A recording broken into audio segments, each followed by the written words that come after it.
Bonjour et bienvenue. Aujourd'hui, on va s'intéresser à un projet vraiment à part, un projet aux multiples facettes qui s'appelle 963.city.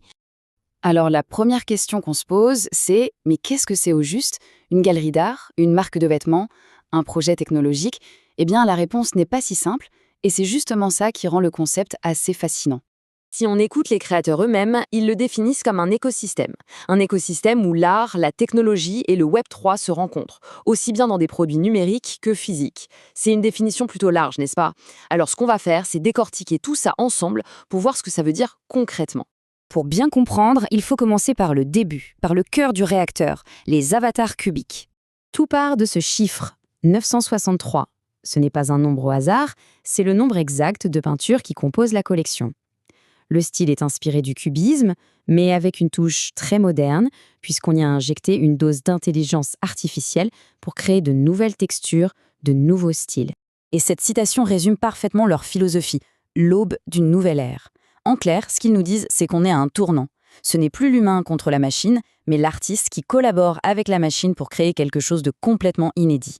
Bon, l'art est créé, mais maintenant, comment on le vit? Comment on l'expérimente, on passe au-delà de la simple toile pour entrer dans le monde de l'art immersif.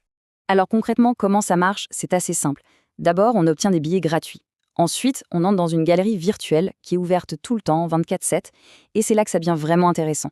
On peut explorer les œuvres en réalité augmentée, vous savez, avec son téléphone pour faire apparaître les œuvres dans son propre salon, en réalité virtuelle pour une immersion totale, ou même en réalité étendue. L'idée, c'est vraiment de faire tomber les murs entre le physique et le numérique. Mais attention, l'expérience ne s'arrête pas au virtuel, loin de là. On passe maintenant des pixels aux produits bien réels. Et ça, c'est vraiment un point central du projet. L'art n'est pas juste une fin en soi. Il sert de matière première, de modèle si on veut, pour des centaines d'objets du quotidien. Ça se décline d'abord en mode et en articles à porter, on parle de vêtements, de casquettes.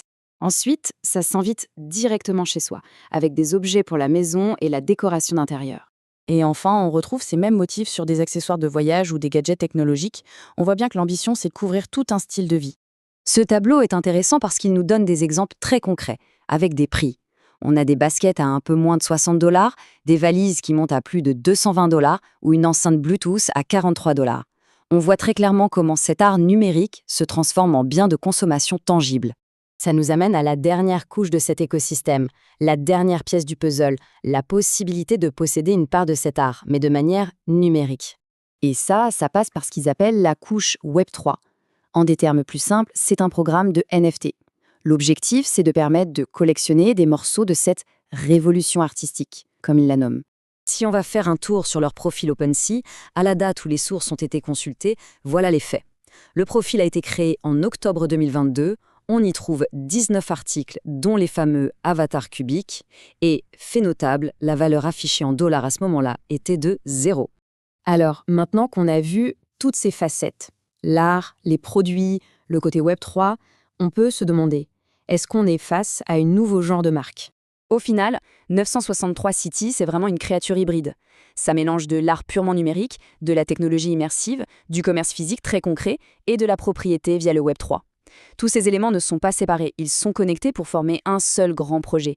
Et tout ça nous laisse avec une question assez vertigineuse pour terminer. Est-ce que c'est ça l'avenir de la marque créative?